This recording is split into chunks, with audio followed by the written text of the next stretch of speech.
Previously on X-Men.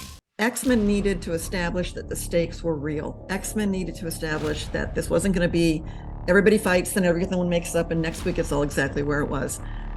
And the idea of heroic sacrifice. Today we've got two special guests. Please welcome Eric and Julia Lewald, the showrunners and writers of the animated series X-Men from the 90s, one of the greatest shows of my childhood and probably all time still to this day. Well, thank you, Thomas. It's awfully nice to be here and be able to chat with you about this. We're talking to you from semi-sunny Los Angeles, California, and you are all the way other side of the world. Yeah, it's a huge difference, and it's awesome to be able to talk to you guys, especially having such an impact on my childhood and coming across you. So it's a really good moment for me. Oh, thank you. That means a lot to us. Do you mind starting off telling us whereabouts exactly you guys are from and how you got to California now? Absolutely. You first. Okay. Going back a long ways, you may be able to see some stuff in the frame behind us here. I was the short, long version, born in Wisconsin, raised in Texas, and then as graduating college and someone said, you moved to Hollywood and people get paid to write. You can do that. You can leave where you are and go live in Hollywood. So did that. And 10-year overnight success took me getting a law degree and working as a PA on commercial shoots 10 years before I finally got a break. And that break for me was the good old Disney afternoon with Chippendale's Rescue Rangers and Darkwing Duck, Goof Troop, Winnie the Pooh, Tailspin, those shows. And turns out a fellow writer in the office next door was this guy, Eric Lewald. Yep. Similar journey, kind of. Yeah. I lived in other states of this big country and was in a couple thousand miles from Los Angeles in Tennessee when I decided movies and writing in Hollywood were the thing I was going to try. However, whatever a long shot that might be. It's a long shot. Just because I enjoyed them so much, I thought, why not? There's got to be somebody that works on them. So yeah, I came out here from Tennessee, and friends of mine and I from college that loved movies, and we all found our little corners in the business. I didn't know it was going to be animation. That's just the first door that opened was a neighbor was working for Hanna-Barbera in 1984, and he looked over and said, you're writing all the time. You got a stack of scripts. Why don't you let me show one to my boss? They said they need to double the writing staff because they've got some new shows, that they've committed to. So thanks, great. And so I did, and they didn't hire me right off, but they opened the door. They said, okay, you can pitch, which is a wonderful Hollywood word saying that you're no longer, the door's no longer shut to you. You can at least try. And got started with another from Tennessee writing for Hanna-Barbera shows, and it's just never stopped. And boom, here it is 40 years later, and has been a nice career. Wow, that's incredible, especially doing what you want to do and getting that shot early on. Like you don't hear many stories like that. That's awesome. Again, 10-year overnight success. Yeah, definitely, definitely a lot of hard work. It took some years, but yeah, we it's you hear weird things about Hollywood. It's a strange place, but some very nice people here, and we've had some lifelong. We met at Disney, and I was about 3 years into my career then.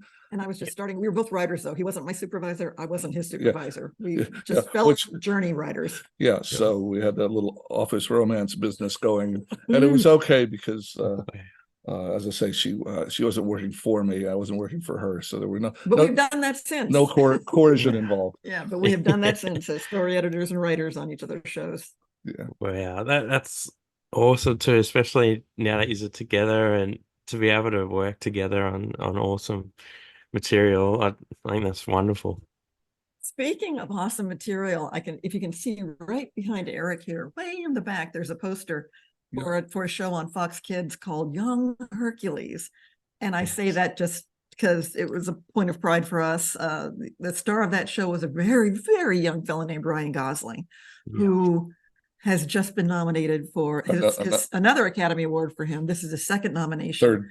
Oh, his third? Mm. Wow. Okay. See, what a springboard for him. Young Hercules. And they shot that in New Zealand. Wow. They shot, it was 50 episodes. So we were here writing as fast as we could. They needed 2 stories each week, and we'd ship them off. They'd fax them because it was before the internet was really set up properly. And the time zone difference was wrong for us. Yeah. And we'd fax them over, and they'd shoot a couple half-hour episodes each week. The same locations and the same kind of crew that they used for Hercules and for Xena, those shows that were so popular. But we found out the wrong way that one of the fax machines was in the bedroom of the executives in New Zealand. Our boss was there trying to get some sleep, and we faxed him a script at the wrong time, so it's 3 a.m. and it's all beeping and screaming and waking him up. But we got used to it. Yeah.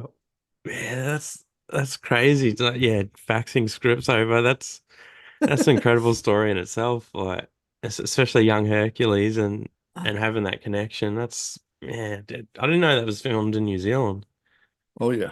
We had hoped there might have been a brief window where we could have actually gone to visit in New Zealand, but by the time we were done with the writing and got it to them, they were basically done with producing. They ran it that fast. It was a well-oiled machine. And we were just exhausted. We never had to do 50 stories in those. It was 2. So yeah, in 6 months, and so that was. But it was great. It was great fun, and we're thrilled to have had the opportunity to do it. It was right after X-Men. Yeah. After we were done with X-Men, about the year after.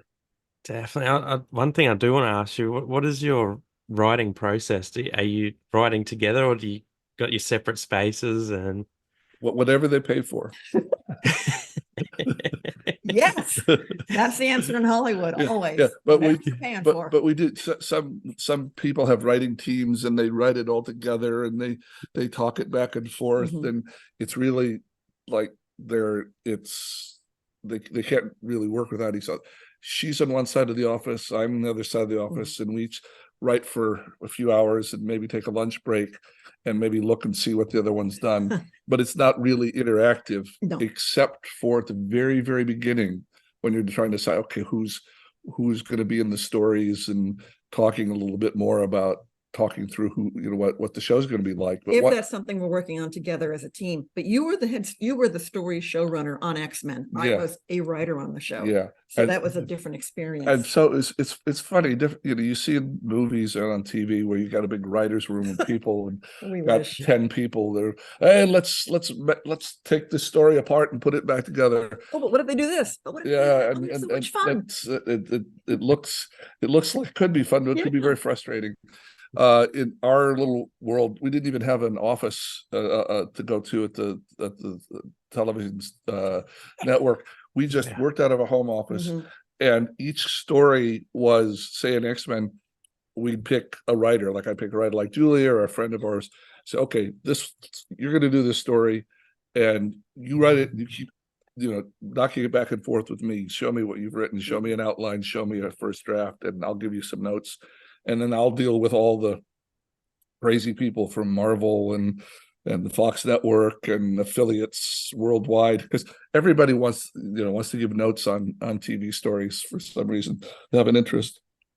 So I did a lot of managing around with the writing, and it was more like there were a dozen different writers. Each one was doing a little movie, and so it wasn't a team thing. It was Julia did an episode, and then someone else did an episode, and it was his story or her story.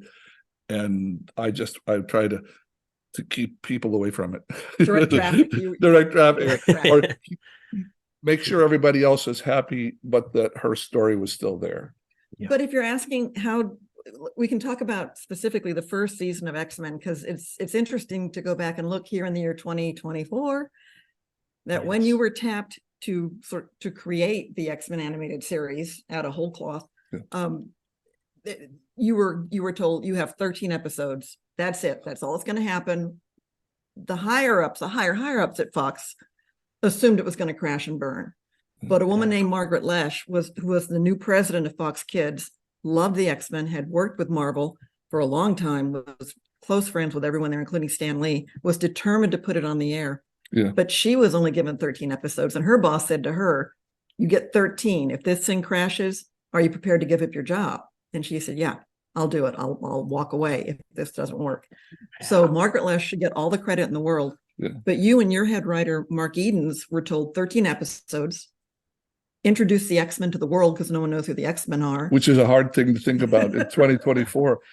Yeah. But in 1992, in February 1992, not only comic book people knew who the X-Men were. There'd been no X-Men movies. There'd been no X-Men TV shows.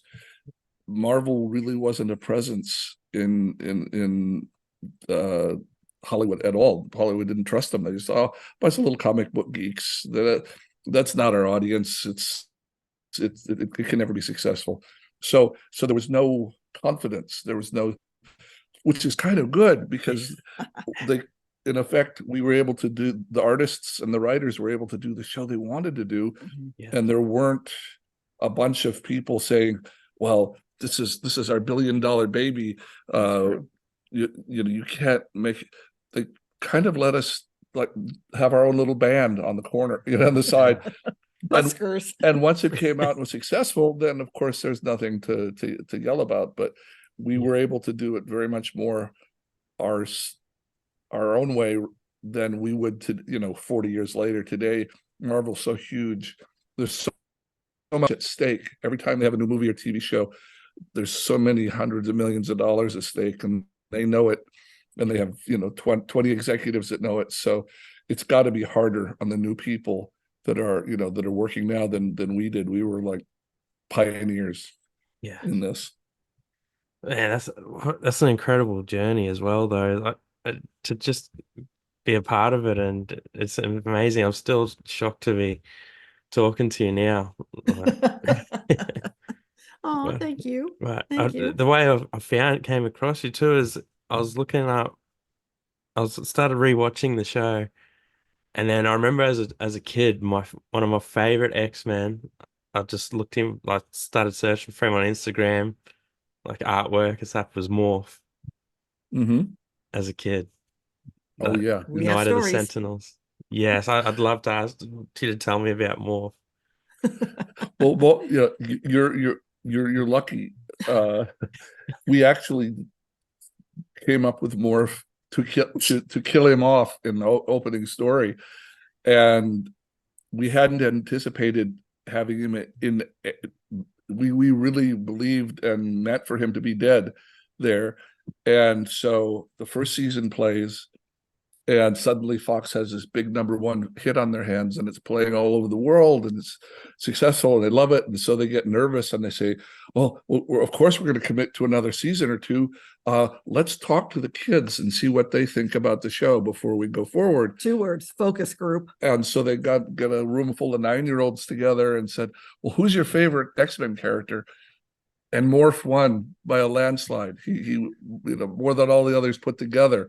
So we got this call from the Sydney Iwander, our boss at the network, saying, guys, I know you worked very hard to be able, for the first time in kids programming, to kill off a main character in the first story, and that was important to you, but you've made him too lovable. We really need to bring him back because the kids like him so much. Can you do that? So we thought, oh damn, but and then we decided that it ended up being something fun. I mean, something good, something challenging the next season to have him come back damaged. But we also need to mention here that we're kind of Morph was there to be killed, but the importance of that for you and Mark Edens was that X-Men needed to establish that the stakes were real. X-Men needed to establish that this wasn't going to be everybody fights and everything makes up and next week it's all exactly where it was. And the idea of heroic sacrifice, which sounds a little heavy duty talking in terms of a children's animated series, but that was the point that needed to happen. And there is a woman who was the head of broadcast standards and practices, basically the censor, named Avery Coburn at Fox Kids, who understood X-Men and was willing to push the envelope. And I remember when you said, "Oh, yeah, Mark, yeah, for that, we're gonna need to kill someone. We're gonna have to come up with something." How are you gonna get? Good luck. Let me know how that plays. But back and forth with Margaret, with Margaret, well, obviously, As and with well. Sydney, but with Avery Coburn, there were very specific guidelines. It had to happen off screen. It was the reactions. It was the stories about the reactions of the others and their grief. There was no And it was not gratuitous. It's like a family loss, so it wasn't a killing that someone was going to enjoy gratuitously. No. And so we got lots of notes, but yeah, some Morph. It's funny.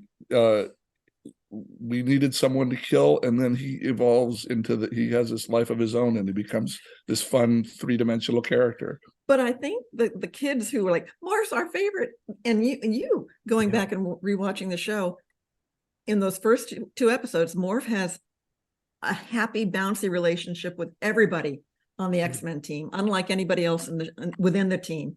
Morph is the one who can make everybody laugh, and he's the funny guy. So yeah, there's and there had been a character. You did everything you could to be. Yeah. We always tried to pick characters from the comic books. We'd come up with original stories, but we'd say, all right, we need a bad guy that's angry at his parents, and then or whatever. And you look through and you'd find somebody from the books. And that was kind of our standard way of working, was we'd think out a story and then try to cast it from a 30-year history of X-Men characters. And so there was, when we looked back through, we said, who has sacrificed himself or herself for the X-Men over the 30 years? And there were 3 or 4 characters. One of them was this character named Changeling, who Morph was Changeling. And so we put him in the Night of the Sentinels, and if you see the original script, it says Changeling on it. And we got a call from the attorneys saying, "Oh, there's a DC Changeling, so you can't use him."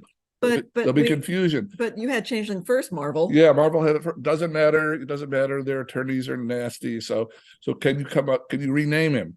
Yeah. So that's why I named him Morph. Was just coming up with a name for a shapeshifter that was Changeling before. Yeah, that's awesome. I really love what happened with him. Coming back with Sinister, and he's struggling with himself, and the story was just perfect, I think. Yeah. Oh. I love what you've done. I also want to ask both of you, who's your favorite X-Men hero and favorite villain? Being able to be a writer on the show, but also a fan of the show, it was so Beast.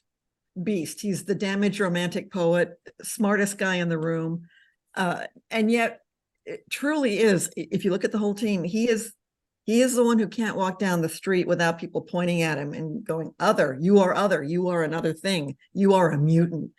And yet he wears that on his shoulders very lightly. He deals with it, but exploring when that's thrown in his face makes for amazing storytelling. And you had the idea of Beast calling, instead of a, what do you call it, call to action cry, like Cowabunga. Instead of some kiddie cry like, go Power Rangers or Cowabunga, that if it's Beast, he's going to come up with some obscure quote. Yeah. So we just did that in Night of the Sentinels for fun, and the other writers liked it, and so they all try to compete to see who could come up with the most obscure poetic reference for Beast to say in the midst of a crisis. But this was pre-internet, so we had to use Bartlett's book of quotations. We get a dusty old quote book out, because we couldn't Google anything. It was before Google. Yeah. Wow, that's funny. Yeah, I got Beast Lego here as well. That's nice. That's very nice. I love the mug. Yeah. Well, my guy, since I was kind of the father figure among the writers, most of the writers were around 30 years old. I was the father figure, having assignments out and to supervise the whole thing. There were 20 different people that wrote scripts out of the 76 episodes over the 5 years. And so I felt kind of like Professor Xavier, having to deal with all the different X-Men in his school, and be the guy that had to keep on reminding them of the rules and telling them to work together. And so I had a great empathy for him. I mean, he's not the most exciting or charismatic, whatever, but I really liked him, and I liked his relationship with Magneto. Oh, Yes. now you asked for favorite bad guys. Xavier and Magneto. I mean, that's just iconic right there. But I have a very specific soft spot for the first voice of Apocalypse on our show, an actor named John Colicos. And we never got to meet him. All the voices were recorded in Canada. We were down in Los Angeles, and he passed away sometime in the last 5-10 years. But John Colicos, we learned later, Had been the first Klingon in the original Star Trek in 1967. because I'm a huge Star Trek geek. That was my And thing. so this guy that we wrote 17 stories for was the voice of the first Klingon, and that just for the Klingon. I've got It his just- action figure. it just knocked us out when we found out that so we got to be the fan geeks Yeah. that moment. And every line oh my God, just it was brilliant. I loved his reading of everything. Yeah, I love Apocalypse. Definitely one of my favorite baddies as well. That was perfectly done. I want to, yeah, because it's funny you say that. Like, to me, I always envisioned it. The voice actors were in the room, the writers were there, everyone was just I know. yeah, It would have been fun. It would have been Yeah. so cool. It would have Yeah. been so cool. No, Yeah. animation is very I don't everything is you were writing out the first season of the series from our dining room table, Yeah. at our home, but we didn't at home. And each writer was working from his or her own home or apartment, and the artists were off in Burbank at a very tiny, small studio. The artists were more together until they were assigned individual storyboard chunks, and then go home and do your storyboard chunk. But Larry Houston and Will Mineo were the two guys on that side of things who made everything happen for Gra Studios, with Stephanie Graziano at the head of that place. And it's just there's what we've got we'll talk about the books. We've got a couple books out just to talk about what it was like to make an animated show 30 years ago. This first one is just a personal history. I interviewed everybody that was in all the cast and the crew, and about 40 people, the executives. It's a deep dive oral history. Yeah, so if you're a real big fan, you'll like all the detail. There's not really much artwork in it because we didn't have the rights to. Yeah. Marvel wasn't involved. But then once that book came out, Marvel just got the rights back to the show, and they said, Disney, why don't we do an art book that shows what it was like to put the show together? a coffee table art And book. so this one it's got all the designs and all the how it was all hand painted, and all the millions and millions of cells, and I'm sorry, hold that up again. Larry Houston did the original art on the front here, Yeah. Rick Hoberg with him, and on the back, and again, more original art. yeah, these were the guys. The people that did the art with us for the book were all people that had worked on the show. All that were all designers from the original show 30 years ago. Flip it around. Oh yeah, It's just gorgeous. if you like the bad Cool. guys. That is Yeah, awesome. again, amazing original art that they did for this book. Out of it, yeah. Yeah, and so it's difficult outside the U.S. because books are very expensive to ship. Yeah. But if you're lucky, that maybe Amazon Australia might have it. Yep. It might be available, and that way you don't have to. Because we dealt with that. We had somebody quoted in our first book from a fan from New Zealand, Mhm. and we said, "Can we send you a book? Because it costs us maybe, I don't know, $5 or $6 to send a book in the U.S." Within the U.S. And we called up the post office and says, "Well, sir, that book's £1.50. That'll, it'll be $60 to send it to New Zealand." So it's kind of pricey on it. But if you have them locally, if Amazon has some prints locally, they may be available for a reasonable price for Definitely got to get both of those books. That is incredible. So previously on X-Men, the making of the animated series by Eric Lewald, and X-Men, the art and making of the animated series by the two of us. Yeah, and the second one with all the beautiful art in it was more in depth about the process back then, about you spend a month or two getting the script right, and then you spend a month or two getting a storyboard right. Mhm. Then they record it, and that all gets together, with all the designs and all the props, with everything that's been designed. They spent weeks and weeks designing it. And then they have this huge box, hundreds of pounds worth of material, gets sent overseas, and then they animate it. And it's maybe 500,000-600,000 drawings, hand paintings per episode. The cell work is. And so 3 or 4 months later, it all comes back, and we hope that it looks right and it sounds good, because usually the schedule's so tight that there's maybe a couple weeks in case they might have to fix a problem or two. Yep. Or it just goes on the air with the mistake in it. Just goes on the air. And we have to kind of look away and say, "Ooh, that could have been better." But Wow. yeah, it's different these days with everything so computerized. It looks spectacular nowadays, but it just it sure was fun back then. It sure was. Yeah, definitely. I love how that's so much work just went into that. Like the paintings, Yes. that's incredible. Yeah, Truly.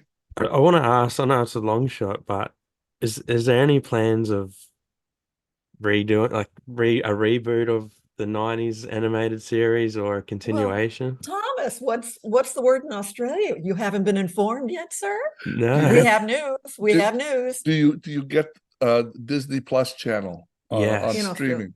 Yeah, okay.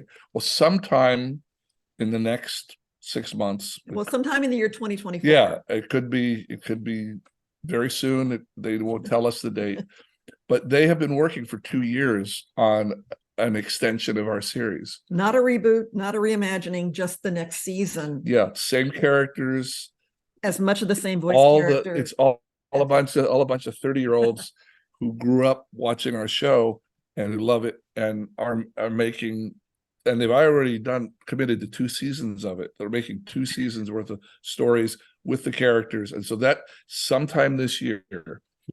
Yeah. Look for it on Disney Plus. And they're calling it X-Men 97. And it is to pick up exactly where, because that was where we finished in I think May of 97 was when our last episode, the very last one aired for the first time.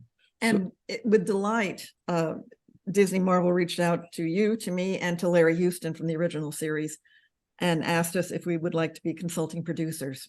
So we get to see what they're doing, and boy, they're good. They are the people who are doing it. Yeah, we wish that we had their schedules and budgets. Yeah, so it's if you've seen some recent Marvel animation on Disney Plus, you know that it's going to look good. You know that it's going to look good. And the folks writing it and are hardcore X-Men original series fans. Right, and there's half a dozen of the original cast are going to be back in the show. They're going to use them again. That is awesome. Look for that X-Men 97 coming sometime. Yes.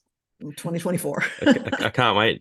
Today's just getting better and better. I can't even wait to hear previously on X-Men kick it off. Hopefully that's how it starts.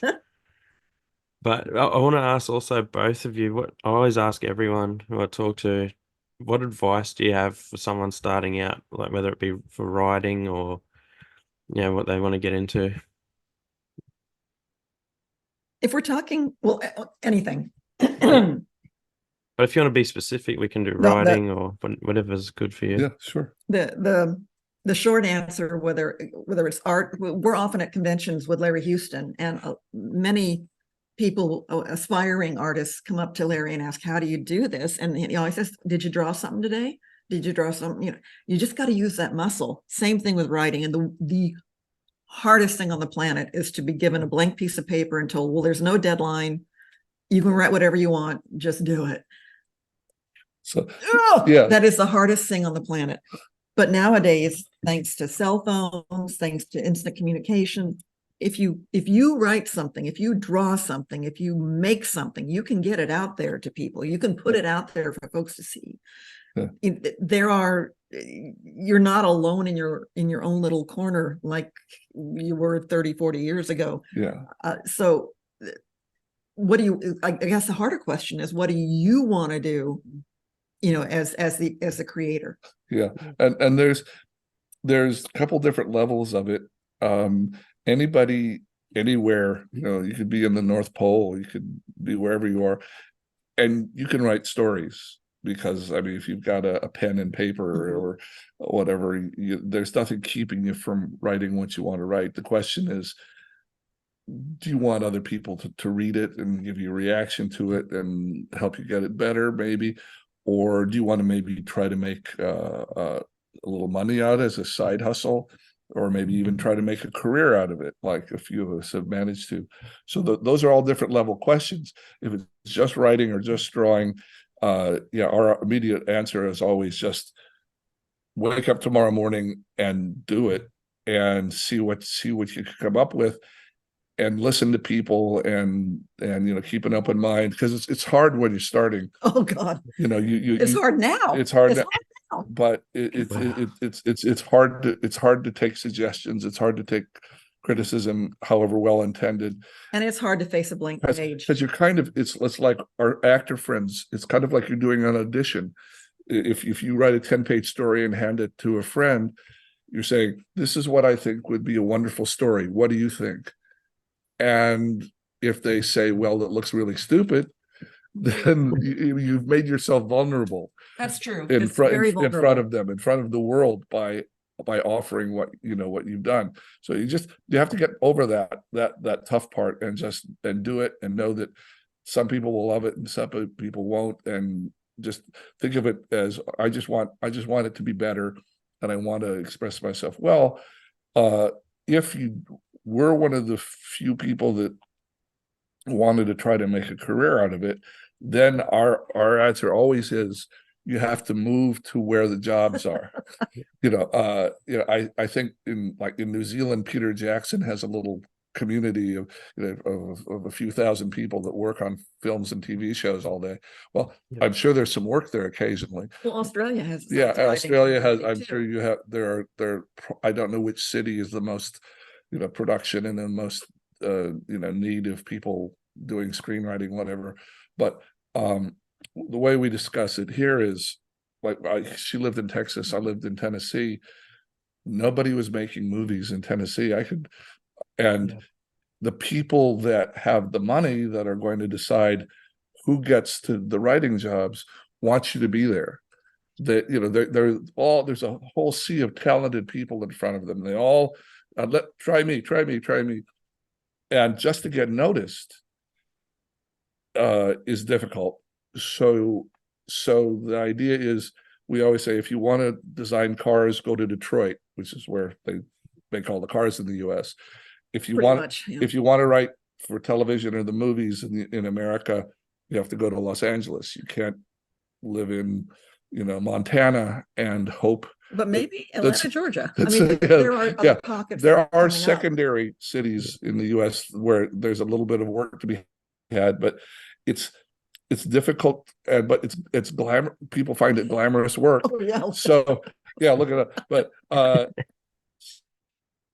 but the point is, there are people competing to do it for every job. There may be 1,000 people that might have the talent to do it. So who gets the work?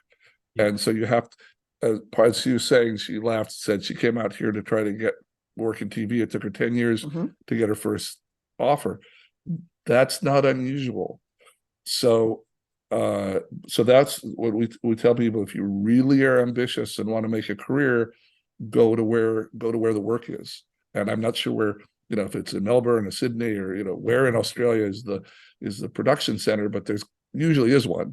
And again, what is it that you want to do? Do you want to create a comic book? Do you want to write for Batman, the comic book? Do you want to create your own comic book? Do you want to create an animated series? Do you want to do you want to make a dramatic hour-length film for TV, drama for TV? Because within the world of writing, there are dozens of categories. Do you want to write for TV? Do you want to write for, anyway, there are 1,000 things. It helps if you can come up with a focus for yourself. Yeah, maybe write a graphic novel. The nice thing, if you have a friend that's an artist that's willing to put out as much work as you, and you've got a good story, and they're talented, there's nothing to keep the two of you from spending a year or two sweating in your off hours, getting this thing done. And then self-publishing is easy these days. It doesn't mean that you're necessarily get a huge audience, but it's like telling someone that's a musician, it's easy now to record at home and put it on YouTube. Yeah. We didn't have YouTube. We didn't have it. If you recorded something at home, all you did was record it at home, and you had a reel-to-reel tape. What are you gonna do with that? The internet gives you a chance to get your creation out there from wherever you are. Yeah, definitely. Yeah, that's incredible advice as well. I'm glad you've been able to give that insight. I'm sure a lot of people want to hear that, and I love hearing, advice like that as well. I want to also ask, what's, I guess, both your favorite storylines in the X-Men animated series? Well, I get to kind of take credit for it because just by way of execution, but okay, no, especially as we're rolling, I've got two, especially as we're rolling into X-Men 97, the last episode of the series, written by Jim Krieg, called Graduation Day, when Xavier has been mortally wounded and has to leave. Oh my God, the animation fell off in season 5 because the budget was slashed, Was cut, yeah. destroyed. But the writing in that season is still rock solid. And that, I'm going to start thinking about it. But when Xavier is the one to speak to each of his students, each of the X-Men, and say his loving goodbyes to them, oh my God, that gets me in the heart. And then we talked about Beast earlier. I came up with an idea for what became the episode Beauty and the Beast, which was written by Stephanie Matheson. And the one where he falls for a blind girl who then, because of him, is able to regain her vision. And he's got to face, well, what if she can see, but she sees what I look like? That's the first time we see him kind of confront. And she loves him, but there's so much bigotry and racism against mutants around them. Her own father is a crazed anti-mutant that they can't be together. It's like, oh, that's a heartbreaker for me. Beautiful heartbreaker. And there are all sorts of things that were I come to it not necessarily from the most wonderful stories, but the ones that were so satisfying to me as the person responsible for making sure we had 13 stories each season that everybody could agree we're going to be okay. So it's a practical thing. Oh my God, thank goodness we got that one. It's like at the beginning, the Night of the Sentinels is satisfying because it was hard to get across with Mark Edens, who's my lifelong buddy and who wrote that with me.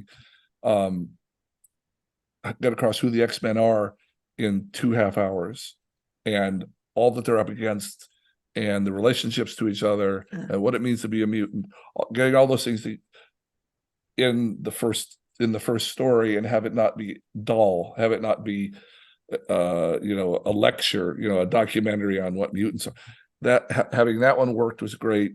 The big ones like both of the Phoenix sagas were difficult challenges. How do you make a 5-parter work? Each story stands by itself, but they all fit together nicely. So those were good challenges. But my favorite story we came up with was one called two-parter.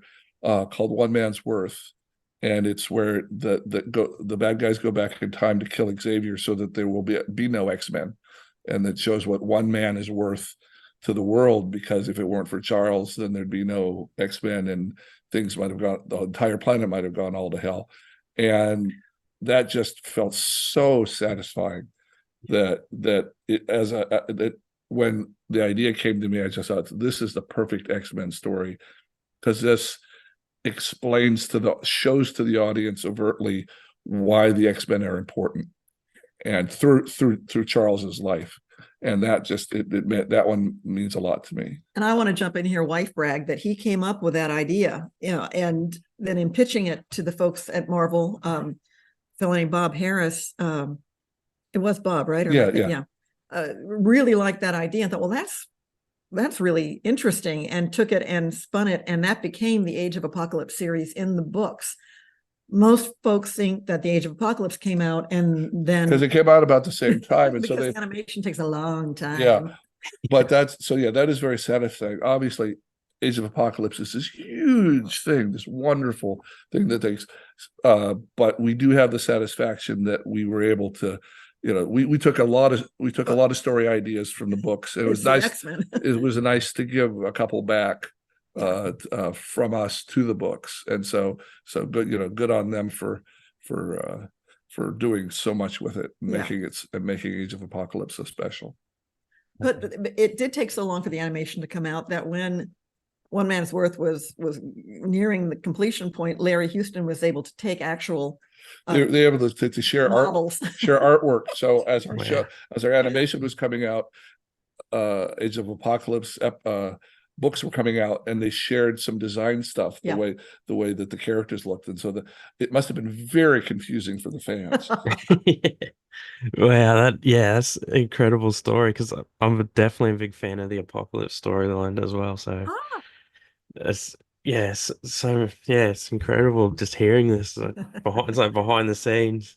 You've got the consultant producers on the upcoming X-Men 97. Are you working on anything else you're allowed to talk about? Not that we're allowed to talk about, but we do. We're not retired. It's still great fun to do work, and but the main thing is the consultancy on the new show, because we want it's a real challenge for them. You're following up a huge international hit, and you've got fans with high expectations, and so we want very much for this to be successful too. Yes. And so that's more where our focus is going. We've got the children that have just been married. Both of our adult sons married. Our adult sons have been married, so there's a lot of family stuff going on. We've been, each of us individually, we also continue to write for shows and such, and a couple things on writing as a series writer, shows on Netflix and Amazon and all that kind of stuff. So we're still doing that as well, and that continues to be fun. That's what we do. But we've also had tremendous fun going to cons in the last few years, well, except for COVID, because we had not been going to conventions before. Until our first book came out in 2017, and before that we hadn't really gone to conventions, because they didn't, maybe necessarily, people didn't know who we were. They didn't know what to do. But we said, okay, you can see from the book that we're running the show, but we're not voice artists and we're not artists, so we can't draw you anything or say anything. But we were in the middle of all of the stories, so let's talk about. And just meeting all the fans has been wonderful.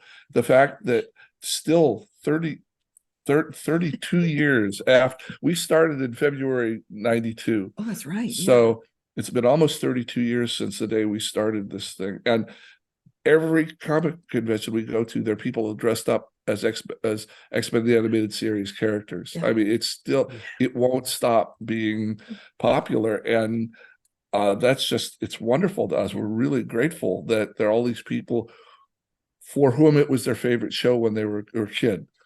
Because we've all had that. We have favorite songs, you have favorite bands, you have favorite books, and you have this TV show that was the one show that I couldn't miss. And we have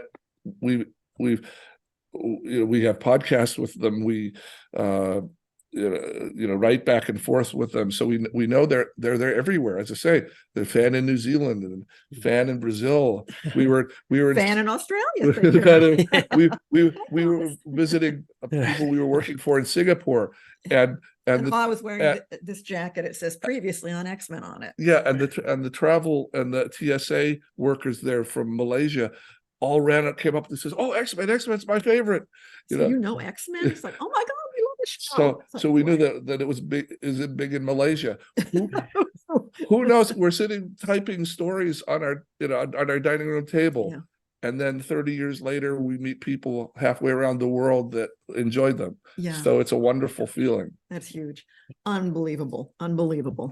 That's incredible. Yeah, I've got two boys, and they're into X-Men now. They're getting the action figures, the Lego, and they're rewatching it with me. And I told them yesterday, I said, I'm talking to you guys today, and they're like, no.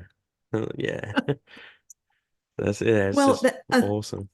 Marching orders for Margaret Loesch in Sydney, I wonder, because I most of the world of children's animation is a specific thing, but with creation of X-Men, it was like, you do not write down to the kids.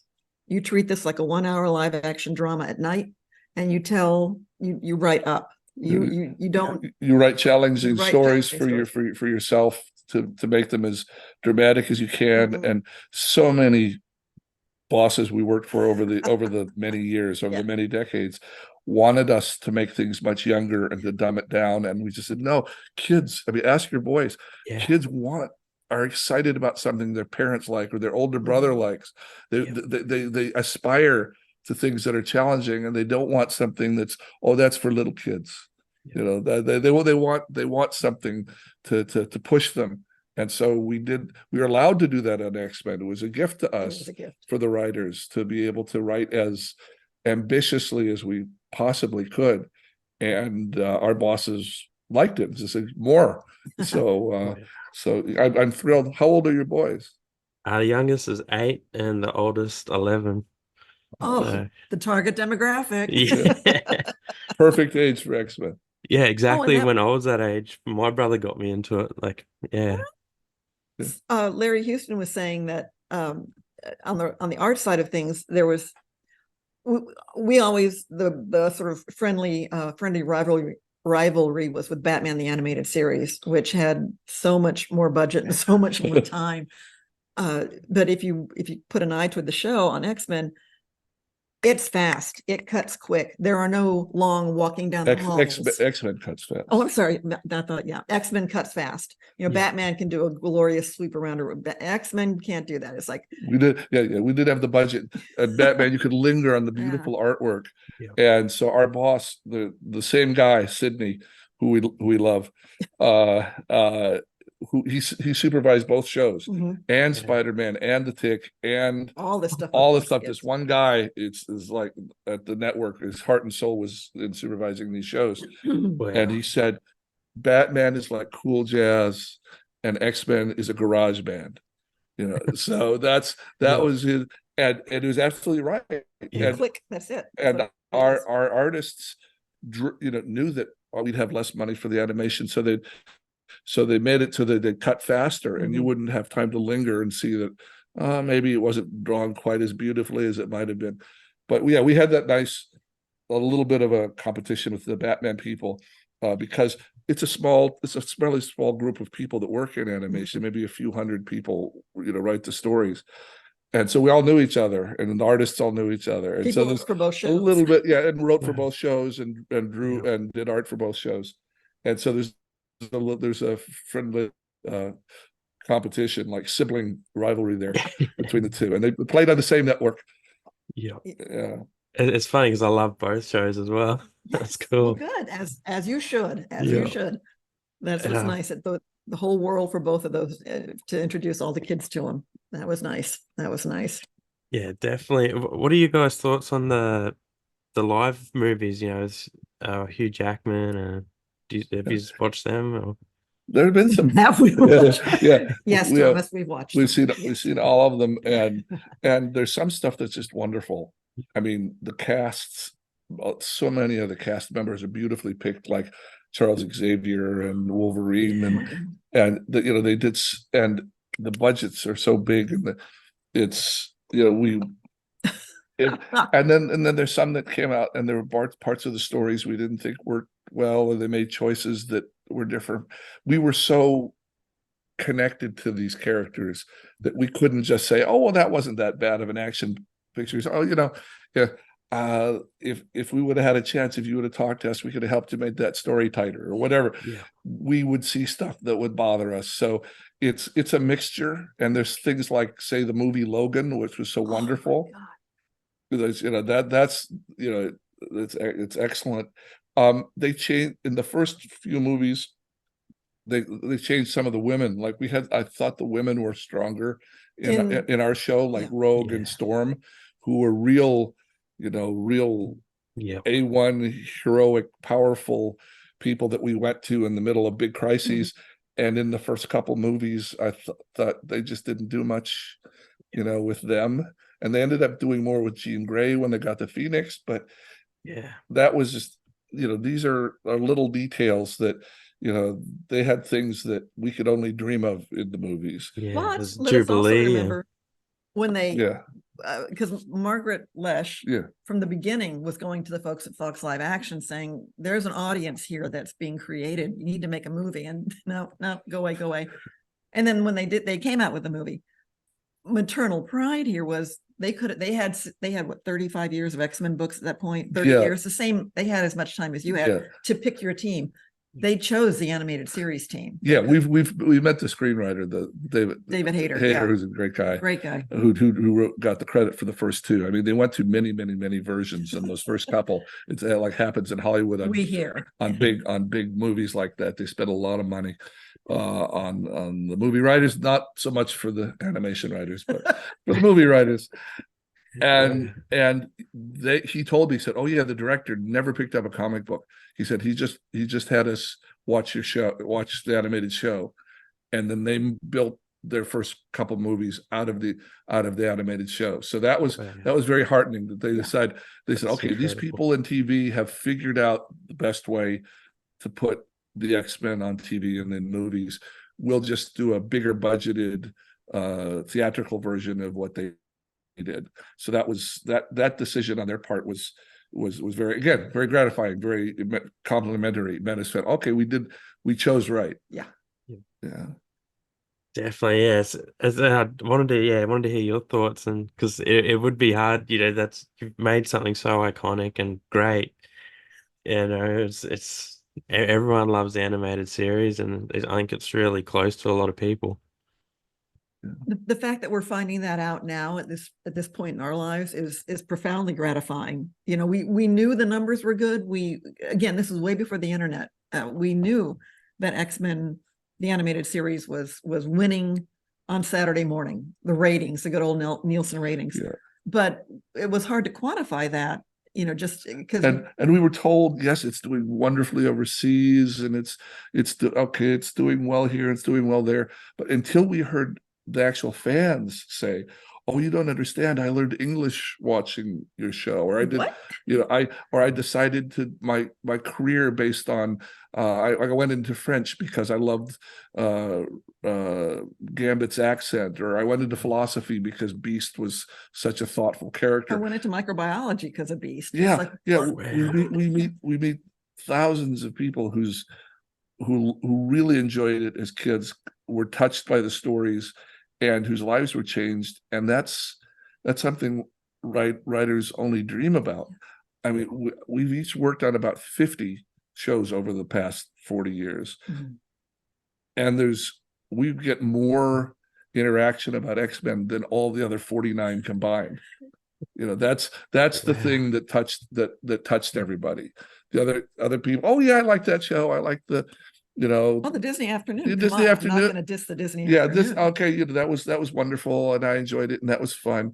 But the people that want to talk to us about X-Men really want to talk to us about something that touched their heart, and that's tough. That's amazing.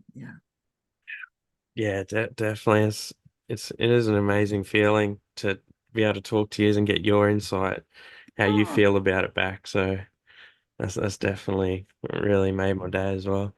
Oh, okay. Please know, we put our, we were pouring everyone on the show we were all scrappy. We were all putting our best energies into it, and just hoping that it would hit. Because there's 100 ways to ruin a TV show, and most of the time somebody finds some way to do it, and but not this time. We all held together, and it worked, and that was, oh gosh, it was satisfying. So So if we're lucky enough, what part of Australia are you calling from? I'm in Port Hedland from Western Australia, on the western side. Okay. Well, if we've had friends that have gone and done Comic Cons in Australia, New Zealand, and go down for 3 weeks and do 3 or 4 weekends of Comic Con. So if we ever manage that, if our booker ever managed to do that for you, we'll give you a call first. Please. Yeah, definitely. I'd love to come and meet you guys. That'll be awesome. Bring the boys. Yes, they'll go crazy. But I'll definitely do that, and I'll finish off. What's your message for the world? Okay, the year 2024, X-Men started in 1992, and the show, bright colors and big explosions and things happening, people flying, mutant powers, but it really was about, for me, the other and people going after each other because you're different. But I sometimes laugh. People who watch X-Men, the way the world is right now, did we teach you nothing? The way folks are going at each other these days, like, did we not learn anything from this? But if they're found family and friends, whatever that means for you, whoever those people are for you, is ultimately what makes life worth living. And if you can be there for each other, the way the X-Men were. That when people ask why did it seem so magical to people, and I think there are these lone folks that come together at Xavier's place, and they find a family, and they find people that will heroically sacrifice for each other sincerely. I mean, they may drive each other crazy, and they may give each other crap all the time but they have come together as this caring group of people that make a family and make a community and are there for each other. And I think that's what keeps us happy. That's what keeps us happy and keeps us going. And we thank Stan Lee and Jack Kirby for coming up with these guys in 1963, and Len Wein and Chris Claremont and everybody else, letting us work with them and play with them. Yeah. But I think it's a real simple human message that you find your family and you look after them. You look after each other. Family can be a loaded word because oh boy, I was raised in a rough environment, but that doesn't have to be the only family you got. And X-Men, I think the idea, again, a found family or family you're born into that you love, good, yay, and that's all good. But and friends, that's what it comes down to. We both lived long enough now. Yeah. That's what it comes down to. Yeah, Thomas. Well, that's perfect. Thank you so much. It's been a great honor talking to you guys. What's so nice talking to you too. For us too, and thank you for having us down there. Definitely, I'd love to talk to you again one day because there's so much we could go into, but yes, definitely have to talk again. Right. That'd be very nice. Yeah, please. And please let us, if I can say, if folks are interested in we met, you and I, through, I think Instagram. Yeah. We celebrate X-Men at X-Men TAS. That's for X-Men, the animated series. So X-Men TAS is our Instagram, our X Twitter. We have a Facebook page. We have a website, which has not been updated very much, but there are ways to connect with us. And with that, we really try and make a happy, bouncy, positive community fan base. Yeah. So if you want to find us, that's how you can find us. Right.